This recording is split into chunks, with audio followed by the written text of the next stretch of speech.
In the emergency room, the sound of silence never truly fades. It's the constant soundtrack to a kind of controlled chaos. A place where life and death decisions happen in a heartbeat. But what happens when the healers themselves are at a breaking point? It's not secret that emergency medicine physicians report some of the highest rates of burnout in medicine. Figures constantly hover around 55% to 60%. Can you imagine carrying that kind of weight, shift after shift? Now, what if a lifeline appeared in the most unexpected way? An ancient truth surfacing like a calm island in the middle of a modern storm. This is a story about someone just like that. A doctor, we will call Dr. Lena Hansen. This isn't a news report about a single person, but a story woven from the experiences many people in high-stress jobs might recognize. It's about how ancient wisdom can find its place and help in today's most demanding fields. Dr. Hansen was, by all accounts, a fantastic emergency room doctor, sharp, decisive, and fully committed. But 3 years into her career at a busy city hospital, the initial shine had definitely worn off. In its place was a bone deep tiredness that no amount of sleep could cure. The relentless pleasure, the emotional toll of daily strategies, but bureaucratic hurdles, and just the sheer volume of human suffering. It all chipped away at her early passion. Her enthusiasm, once burning like a bright torch, was starved of oxygen by the demands of her job, dwindling to a mere flicker, leaving behind a hollow ache. Each shift felt like wading through thick mud. That familiar adrenaline rush. It now felt like plain old anxiety. She would catch herself staring blankly at charts, the words blurring, her mind replaying losses, second guessing every decision. They called it compassion fatigue. Lena just called it drawing. She had built walls around her emotions to get through the daily onslaught. But now those walls were closing in, cutting her off from not just her patient's pain, but from her own life, from her own spark. Her apartment, once her sanctuary, now felt like another sterile room. Meals were rushed, joy felt like a distant memory, and her relationships were fraying under the strain of her constant exhaustion and irritability.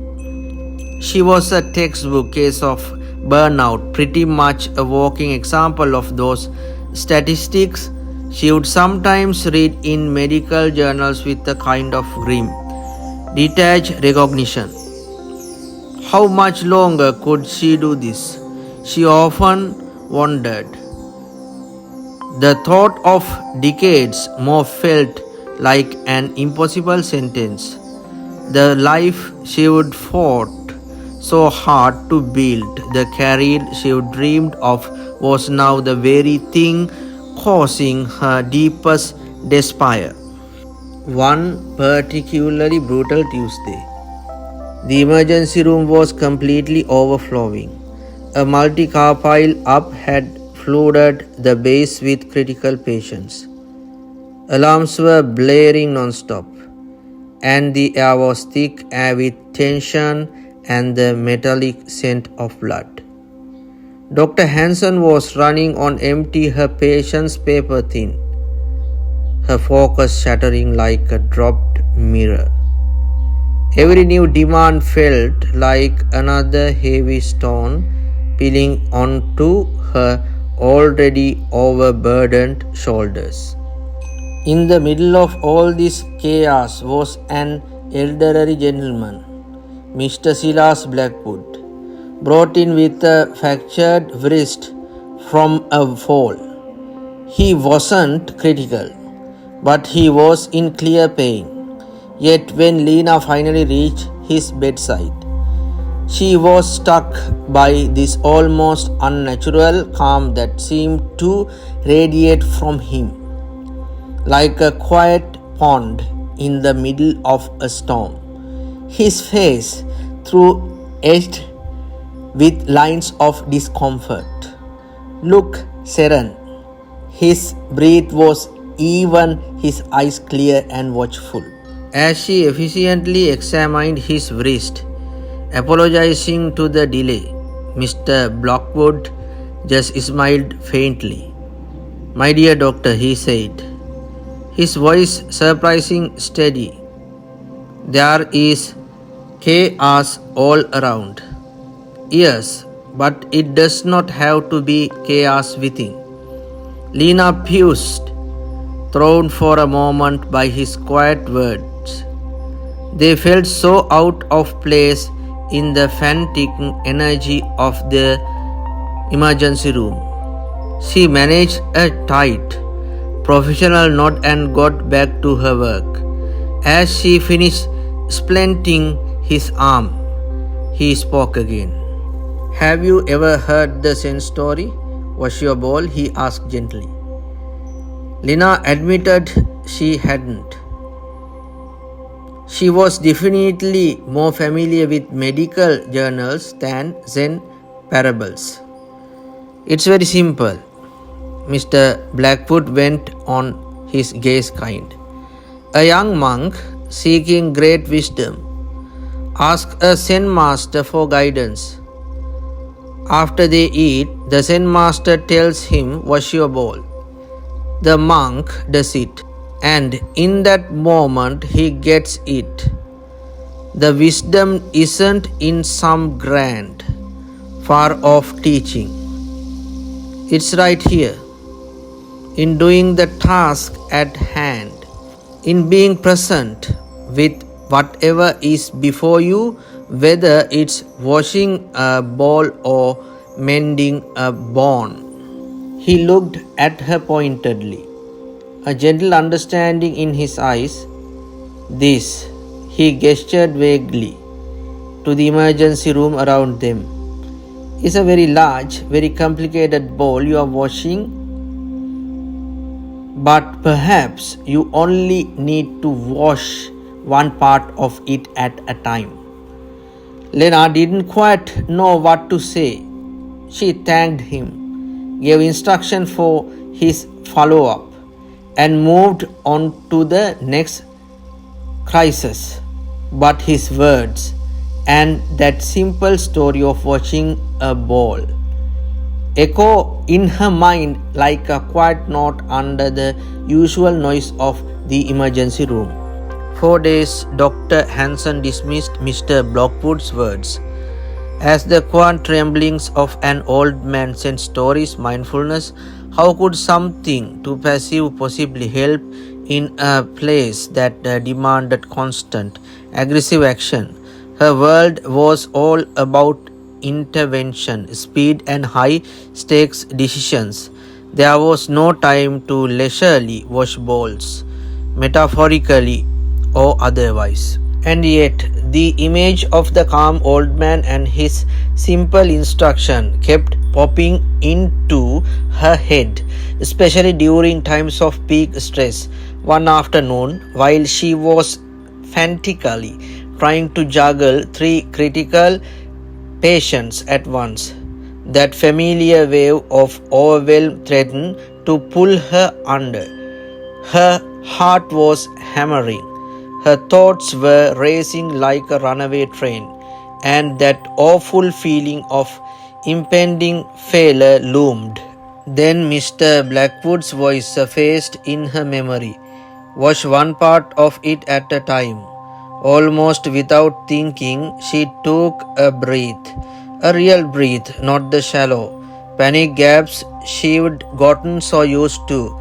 She focused on the patient directly in front of her, a young woman struggling to breathe. This patient, she thought, just this one, my ball right now, is her.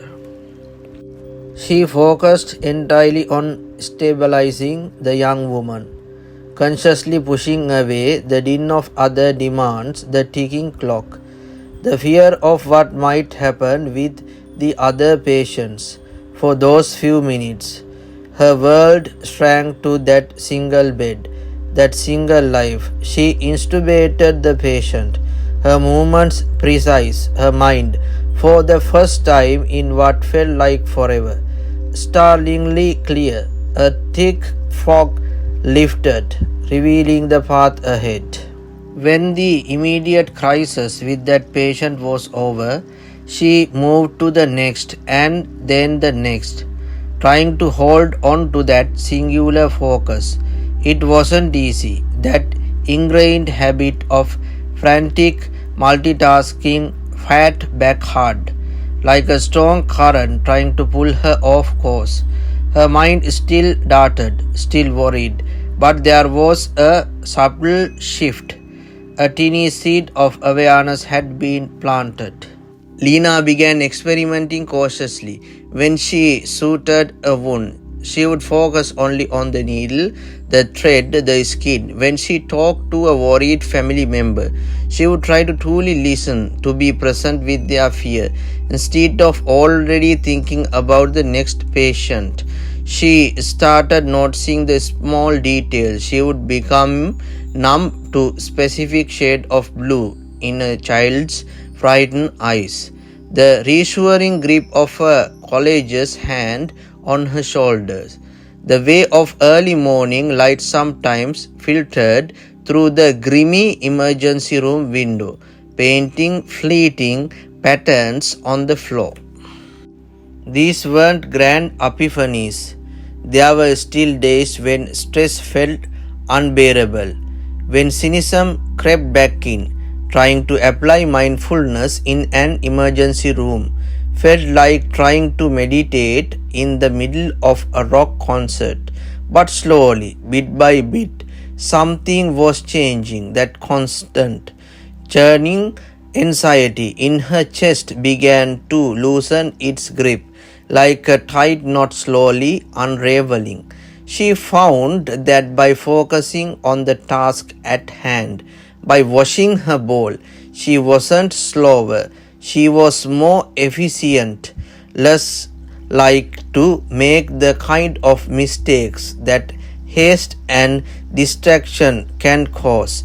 The weight hadn't vanished, but she was discovering a different way to carry it, like finding a more ergonomic way to hold a heavy backpack. Her colleagues even noticed the change. A little less tension in her shoulders, a little more patience in her voice. One of her nurses, Maria, commented one day, "You seem calmer, even when everything's hitting the fan." Lena just smiled, a small, genuine smile. A ball was still large, still complicated, but she was learning how to wash it. The real test of Lena's mindfulness came during a night shift that spiraled into pure pandemonium. A gas explosion at a nearby apartment complex sent a wave of critically injured victims to their doors, completely overwhelming the emergency room's already stretched resources. The scene was absolute bedlam. Every day was full. Patients lined the hallways, and the air thrummed with shouts, moans, and the urgent beeping of failing monitors. Staff scrambled, supplies dwindled, and for a moment it felt like the entire system was about to collapse. Panic was tangible, coiling in Lena's stomach like a cold serpent. The old Lena would have been swept up in it, her action driven by a desperate, reactive energy. She would have been tossed about like a ship without a rudder in a storm. But as she stood at the central command desk, looking out at the chaos, Mr. Blackwood's story surfaced again. Clearer this time, more instant was your ball. She closed her eyes for a second, breathed, then she opened them. Instead of seeing an overwhelming tidal wave of disaster, she forced herself to see individual tasks, individual patients, one ball at a time. Her first ball triage. With newfound, surprising calm, she began directing the flow of patients, her voice steady and authoritative, cutting right through the noise. She made rapid assessments, assigned priorities, and delegated tasks to the overwhelmed team around her. There was no wasted motion, no frantic energy, just focused action, like a skilled artisan absorbed in their craft. Her next ball, a young firefighter trapped and burned, his vitals crashing. The noise of the emergency room seemed to fade as she worked with the trauma team. Her concentration absolute. Each decision was made with clarity, her mind unwavering. Through it all, Lena kept coming back to that simple principle. Wash one part at a time. The chaos around her didn't diminish, but her ability to navigate it with grace and precision did. In the weeks that followed, Lena's transformation became more solid. The emergency room remained demanding. The tragedies still occurred and the pressures didn't disappear. But Lena's relationship with her work had fundamentally shifted. The principle of washing her ball became her anchor. She wasn't detaching emotionally in an unhealthy way. She was engaging more fully with the present task, not allowing her mind to become overwhelmed by the enormity of it all. Her newfound mindfulness spread to other areas of her life. She became more patient with colleagues, more present with patients. She started taking breaks, reconnecting with nature, rediscovering small joys outside of work. The burnout still lingered, but it no longer defined her. Dr. Hansen's story, while focused on emergency medicine, holds a deeper truth that stretches far beyond the walls of an emergency room. The Zen principles of wash your bowl is about finding something sacred in the ordinary, something profound in the present moment. In today's world, filled with distractions and pleasure, this ancient wisdom offers a powerful antidote, like a compass offering direction in a bewildering forest. It's not about retreating from the world, but about engaging with it fully, focusing attention and accepting what is, whatever your role, doctor, teacher, parent, artist, or just a person trying to get through the day. The challenges of stress and overwhelm are universal. But focusing on the task at hand, we can reduce anxiety and clarity and make even the most daunting challenges manageable. So, what bowl are you washing in your life right now? It could be a major project, a difficult conversation, or just getting through your day. Why not try apply this simple idea of focused presence? We would love to hear your thoughts. Have you ever experienced a moment of clarity by focusing on one thing at a time? Share your experiences in the comments below. Your story might be the one someone else needs to hear. If you found this story insightful, please like this video and subscribe for more explorations of ancient wisdom for modern living. There's a whole universe of calm and clarity waiting to be discovered. One moment, one breath, one bowl at a time. Thank you for watching.